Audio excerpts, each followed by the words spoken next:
The most important part in your PC isn't the one you think, and one day it'll be gone, just like these.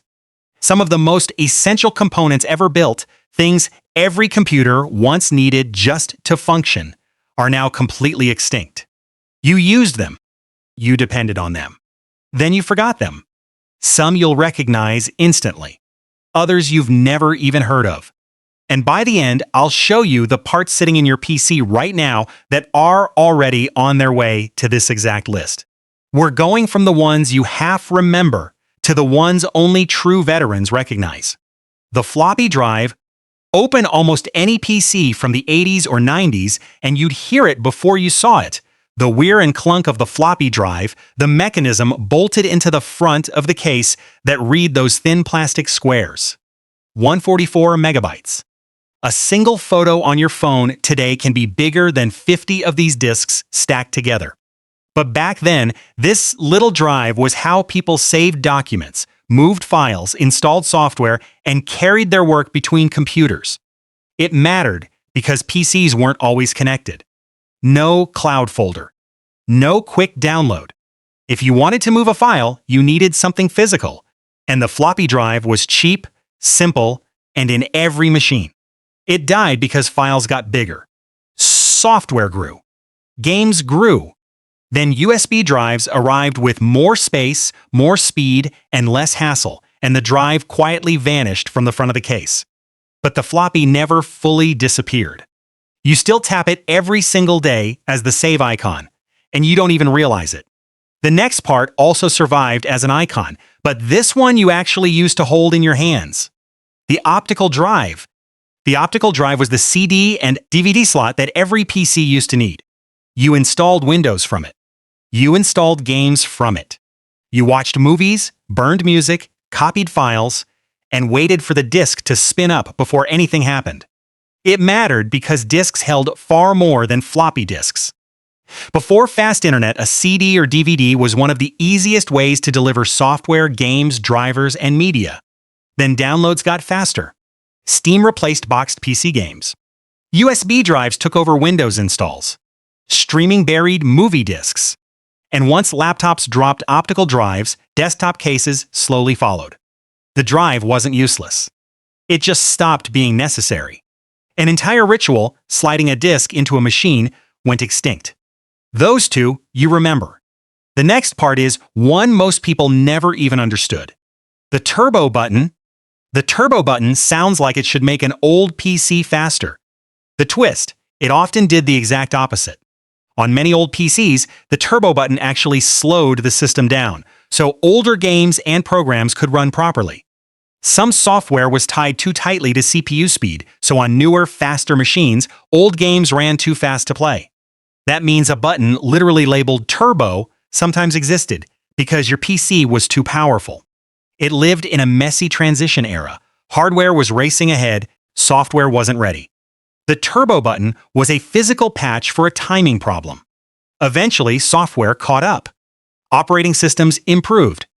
Compatibility tools took over. And the weird little button vanished from PC cases, the most confusing button in PC history, born because sometimes the fastest computer was simply too fast. That button fixed a problem you could see. The next part fixed one you could only hear. The sound card. The sound card was once the part that made PC audio actually good. Today you plug in speakers or headphones and just expect sound. But older PCs often needed a separate card just to handle real music, sound effects, and game audio. It mattered because early built-in audio was thin or missing entirely. If you wanted richer sound, cleaner playback, or proper game compatibility, you bought something like a sound blaster and installed it yourself. For gamers, this wasn't a small upgrade. It could turn a game from silent beeps into real music, voices, and effects. Sound was a feature you added, not something the PC simply had. Then onboard audio got good. The chips on the motherboard became good enough for almost everyone. Drivers got easier. And the dedicated sound card faded into a niche for audiophiles and creators. Now it sits on the motherboard, free and invisible. The part didn't disappear because sound stopped mattering. It disappeared because great sound became expected. And the moment your PC could finally make real sound, people wanted it to do something far bigger, talk to the entire world. The internal modem card.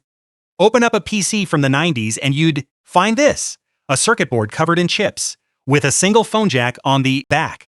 The internal modem card, the part that first dragged your computer onto the internet. It earned its own expansion slot inside your case, right next to the sound card. And that legendary screech, that wasn't the internet, that was this card dialing a number, negotiating a connection out loud every single time you went online. If that sound just played in your head, you already know how old you are. For years, it was one of the most important boards in your PC. No modem card, no email, no chat rooms, no downloads. It was the one component standing between your computer and the entire online world. But this part didn't just get slower, it got evicted. First, networking moved onto the motherboard itself. An Ethernet port, then Wi-Fi, built right in. Then broadband did something stranger. It pulled the modem out of your PC entirely and turned it into a separate box you now rent from your provider. So the modem didn't just disappear. It walked out of your case and never came back.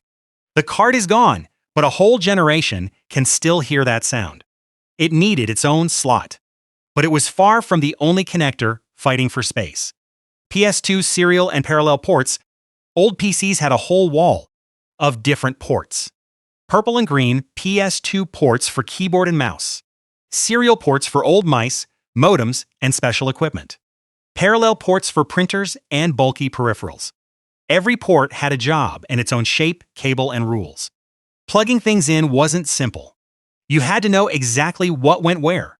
They mattered because before USB, there was no universal connector. A PC needed a dozen ports because every device category had its own standard. Then USB arrived and slowly ate all of it. One cable type for keyboards, mice, printers, storage, cameras, controllers, easier to plug in, easier to expand, and eventually fast enough for nearly everyone. So the old ports faded from consumer PCs. A few survive in industrial gear, but for normal users, they became history. USB quietly swallowed an entire wall of connectors. So far, these were parts you could see. Now we go inside the chip itself. The math coprocessor. The math coprocessor was a separate chip built for one thing: serious calculation.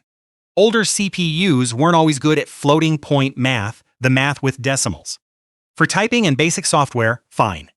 But for engineering, science, CAD, spreadsheets, and 3D work, it mattered enormously. So some PCs added a dedicated math coprocessor. Its job was simple: handle the math the main CPU struggled with. It mattered because it made those workloads dramatically faster. Not everyone needed it, but for the people who did, it was a real upgrade. Then CPUs got better. Floating point hardware moved directly into the processor. By the time chips like the 486DX became common, the separate coprocessor was something most users never had to think about again. A whole extra chip quietly absorbed into the CPU, never to be seen as its own part again. That chip got absorbed. The next part didn't get absorbed, it got replaced, cables and all. AGP slot and IDE ribbon cable. Before PCIe, your graphics card often lived in the AGP slot, the accelerated graphics port. For years, it was the dedicated highway for your GPU. It mattered because 3D graphics were getting hungrier and cards needed a faster, more direct path than older slots could give. Then PCIe replaced it, faster, more flexible, and useful for far more than graphics. Around the same era, drives connected with IDE ribbon cables, wide, flat gray cables stretching across the inside of your case. They worked, but they were bulky. They choked airflow, wrecked cable management, and were a nightmare to route. Then SATA replaced them with thin cables. Later, NVMe removed the storage cable entirely. The inside of a PC used to be a jungle of flat gray ribbons. Now that mess is almost invisible. And if you remember untangling those ribbons by hand, you're one step from true veteran territory. The game port and ISA slot. The game port was a connector for old joysticks and controllers, usually living on a sound card, using a wide DA15 connector. Before USB controllers were normal, this is how PC gamers hooked up flight sticks, gamepads, and other input gear. It mattered Because PC gaming wasn't plug and play. Hardware needed the right port, the right driver, and sometimes the right card just to work. Then USB took over. Controllers got simple. Sound cards dropped the game port.